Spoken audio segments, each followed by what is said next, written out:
Was supposed to be a normal Craigslist buy and sell did not end that way.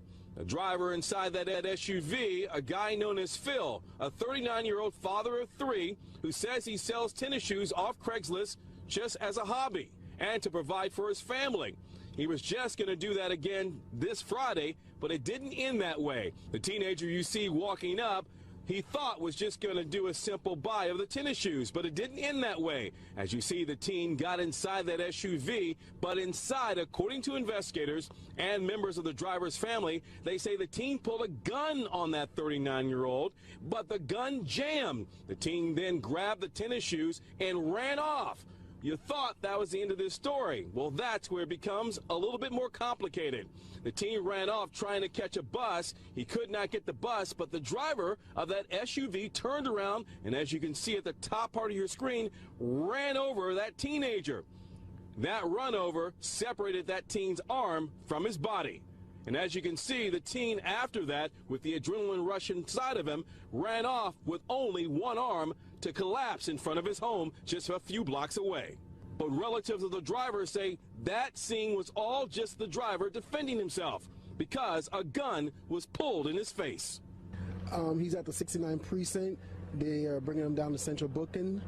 They're going to arraign him on whatever charges, but he's working on getting a lawyer to help him out. He was just there to support his family. Now, obviously, what this kid, is accused of doing to your cousin is not a good thing. But a lot of people are saying, could your cousin have just let it go and just called the police and follow that kid home or something like that versus running him over? That's what he was trying to do. And you tell me, if somebody pointed a gun at your head and told you he's going to blow it up and the gun jammed, what would you do? All right, so what we also understand tonight, that kid, by the way, is still in the hospital. I'm not quite sure. I haven't got an update on whether or not his arm has been reattached as of. It was supposed to be a normal Craigslist buy and sell. Hello, my name is Antoine Williams, and this is E-Nation YouTube channel. Today we have another clip. Oh, someone sent me a message. But yeah, today we have another clip of another crazy thing happening. Sorry, I'm just playing with chopsticks as I do this. I'm getting pretty good with them. I can actually grab stuff at the sushi place now.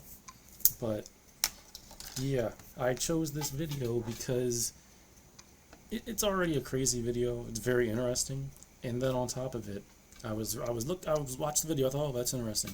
Then I viewed the comments, and the comments just made me think, what in the world are people thinking? Like they're all saying things that just don't, some of the comments make sense, but some of them, I'm like, okay, I guess we're just living in a fantasy world where you can just do whatever you want, depending on how you feel. And basically, before I go and actually give the comments, the examples, I've screenshot the comments. Before I give an example of that, I'll just say what I mean.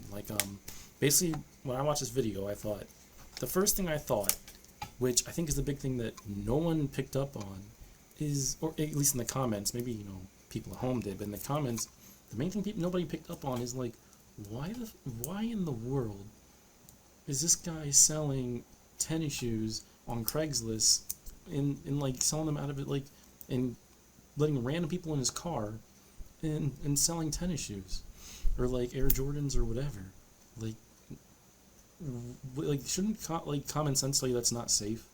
To get random people on Craigslist, even if it works out 10, 20, 30 times, you make some money, whatever, eventually something like this can happen. I've heard countless, and this guy's 37, I'm 30, so and this guy's from Brooklyn, I'm from Niagara Falls, New York, a way smaller city. Even I know that's not safe. You know what I mean? So, this dude's 30, did he just think he was special? Nothing bad could happen to him? You know what I mean? I'm not trying to, I'm sorry if this happened, I'm not trying to be disrespectful, but it's you shouldn't have put yourself in this situation. And then there's, and it's weird because they're saying two different things, which I didn't pick up on until the second time I watched the video. Is one second he's saying, oh, I'm trying to support my family. Then the next second, but the first thing I said was, oh, he does it as a hobby. It's yeah, you should have safer hobbies. You know what I mean? That's dangerous as hell. But then on top of that, you add the fact that, okay, so let's just think about this. You're selling shoes on Craigslist, meeting random people. If somebody does something to you, there is a record. People, they can figure out who did it. Most likely, it's pretty hard to be not like truly. People think they're anonymous, but it's hard to be truly anonymous when you're sending emails back and forth. You know, your address is on there. You know, there's a lot of history involved in that. So they probably could reverse engineer. But people in their mind think, some people think, oh, if I commit a robbery this way, they'll never catch me. I'll get away with it. So you're already kind of like putting yourself at risk.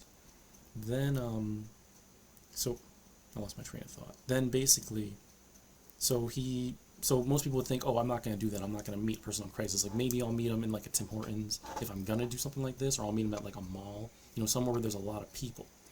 But he doesn't do that. He does that in his car. So, guy gets in his car, robs him, puts a gun to his head, apparently pulls the trigger. It doesn't go off, which is a miracle. Like, thank goodness you're still alive. Like, I'm glad you're still alive. I'm sorry you go through that trauma, but thank goodness you're still alive. So, you just narrowly avoided a disaster where you could have died. And now, and this is what they said. This is what I took a note of. He said, "What?" Oh, and they asked, you know, shouldn't you have not done that? He said, "What would you do if you were in that situation? Like someone tried to shoot you, the gun jammed. What would you do in that situation?" I'd probably like pee on myself, crap on myself, and like maybe have like a mini heart attack. I'd probably have like a mental breakdown because I don't want to die. But I would tell you one thing I wouldn't do. I talked to someone about this, and they said that they wouldn't have ran them over, but they would have followed them. So maybe they could like call the cops, do all that.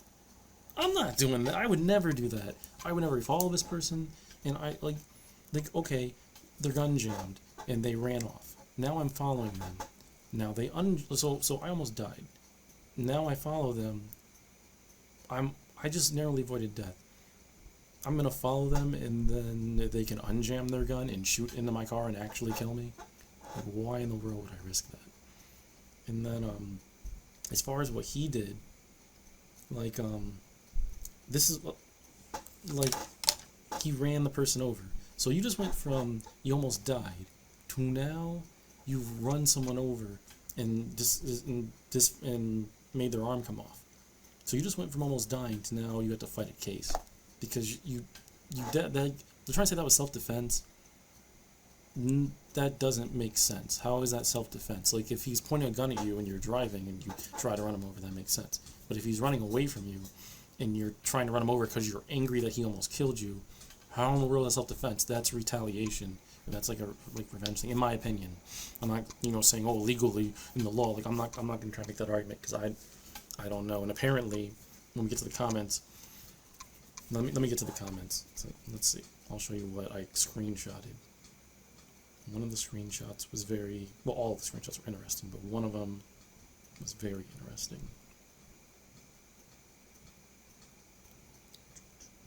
Here it is.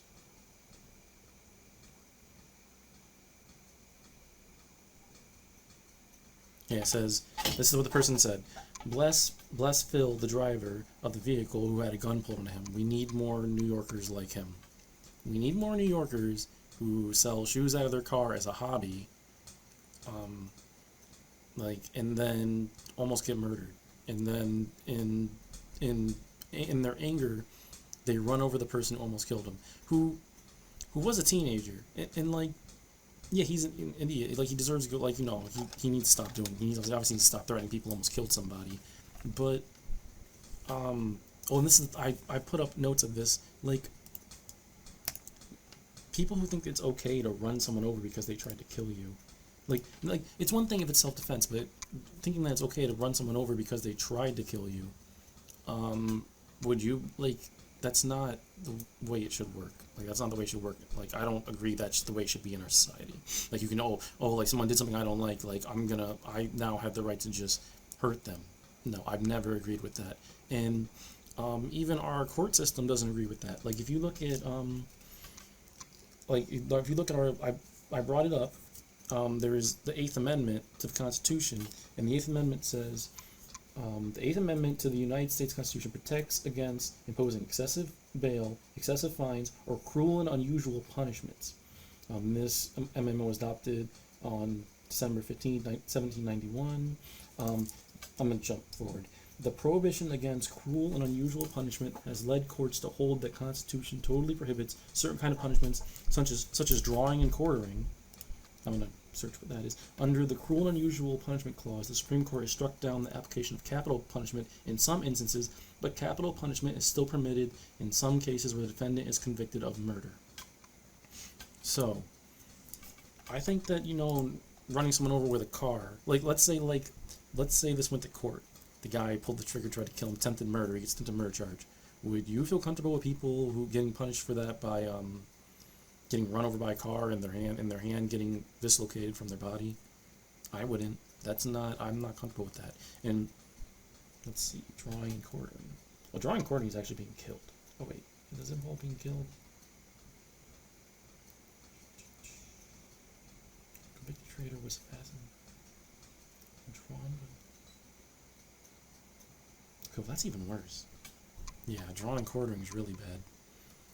I'm just reading it. It says, the convicted traitor was fastened to a hurdle or wooden panel and drawn by a horse to the place of execution, where he was then hanged almost to the point of death, emasculated, disemboweled, beheaded, and quartered, chopped into 4 pieces. Yeah, no, I'm not in. I know I'm kind of like making a connection between two things that are different, but it's all like the same idea. Like, the idea is like someone's hurt you, someone's done something bad to you, and it's like a retaliation thing. And it's like, I don't agree that's like what we should be doing. But yeah, to go over the comments. Oh, so to the comment that I said, it says, "Bless Phil, the driver of the vehicle who had a gun pulled on him. We need more New Yorkers like him." Somebody in the comments said, "Yeah, my homie did the right thing." So apparently he knows the Phil guy. Glad he was acquitted too. That surprised me. That he was acquitted. Like, I don't know how that makes sense. Like, maybe there's information that we're not getting in this video. Maybe there'll be like a follow-up news article explaining the whole situation, because I don't understand how you, like, imagine if this was a cop. Like, guy pulls a gun on a cop, pulls the trigger, tries to kill him, then runs away, and then the cop runs him over with his car. I'm pretty sure, like, he wouldn't get acquitted. I'm pretty sure, like, in New York State, I'm pretty sure that it would be a long, drawn-out thing. There'd be a whole bunch of stuff happening. I'm not understanding how this guy, maybe there's information I'm not getting, or maybe what he's saying, maybe this guy's like, it's really like a dog behind like the keyboard, like, oh, you got acquitted, like, just giving false information. But I'm very surprised by that. But yeah, then someone else commented, running him over without a doubt, this guy, his grammar's not great, I'm sorry. Running him over was without a doubt overkill. It's obvious that guy was not thinking at all. Now he's in jail wishing he could take it back, trust me. Oh, and then somebody, oh no, there was something else, never mind. But yeah, he said, running him over was without a doubt overkill. It's obvious that guy was not thinking at all. Now he's in jail wishing he could take it back, trust me. That was more in line with what I was thinking. It's like, that is definitely overkill. Like, oh yeah, and I never answered the question that he asked. He asked, if the gun jammed, what would you do? Oh, I did kind of answer it, but just answer it again. I wouldn't have done that. I would have never ran him over. I would have never done any of that. I would have drove the opposite direction, and I would have partly blamed myself for putting myself in that situation. I'd be like, at some point, there's gotta be some like self-reflection where it's like, what did I do wrong to get put in this situation? I always ask myself that when it's for example, when I broke my thumb playing a sport, and I sat there and I actually blamed myself. I'm like, I'm the one who went out there and did this, and maybe I should have been more careful and this and that, and in the future, I should do things so I don't have these type of injuries. Like maybe there's some stuff that I could do to prevent it. Whenever you end up in a situation that's pretty bad, you always have to double guess, like, could this be my fault? Is this at any % my fault? And yeah, it was a dangerous situation he's put himself in. And in one second they're saying that, oh, he was doing it to support his family, and the other second he was saying he's doing it as a hobby. You should get a different hobby. And if you're doing that as like a side hustle or something, you should get a safer side hustle. Like, I don't think you're gonna it's still a less risky side hustle, because there's side hustles that are more popular that are also risky. Like, there's always a risk of crime or becoming a victim of crime. but there's a much less risk when you're doing, you know, Uber Eats, Uber, stuff like that, because people don't, even though, like I said, it was always trackable. It was always possible for them to find this guy, but people don't feel as anonymous when they do an Uber, like when they call an Uber or when they call Uber Eats to commit crimes. You know what I mean? Like, people don't feel like it's as untrackable in that situation, like they can get away with it. So I would assume they're less likely to, you know, actually do something. So I think I have another comment here. Oh, here we go, another one. I agree. This is another one that I was like, oh my god. I agree with the 39-year-old male. To hell with that so-called kid, in parentheses. His injuries serve him right. Maybe he will be smarter. It should have been his head that was separated instead. No mercy for knuckleheads. So, oh, no mercy for knuckleheads. Okay, so by that logic, if you like, if you know, attempt to shoot at somebody and the gun jams, you should have your head cut off. Like, that's not the reality we live in, and I don't agree with that. Like, even in some cases, even in cases of murder, especially, like, we don't do that. Like, I know, that's just my opinion. I know a lot of people have other opinions, but my opinion is, no, that's not reasonable. But yeah, I believe that's all I have for today. Thank goodness this guy can go home to his 3 kids, and hopefully nothing like this happens again.